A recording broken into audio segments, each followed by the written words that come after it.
Mainit ang eksena sa Senado.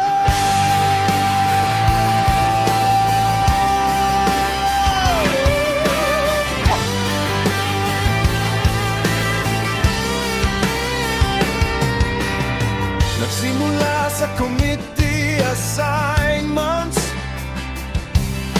biglang naging mainit ang usapan.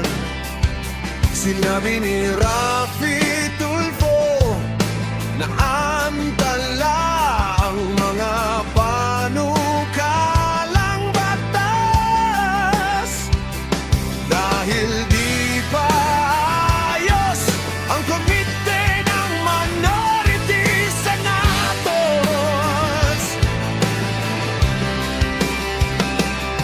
Huwag na ho kayo magdrama ng mga pa-hostage. Hindi ho tayo ganito dito.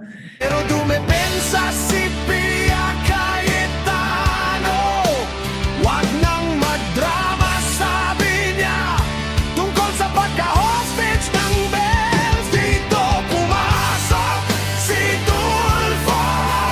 Sino ang nagdadrama? Tumingin muna kayo sa salamin bago kayo magsalita. Salamat po.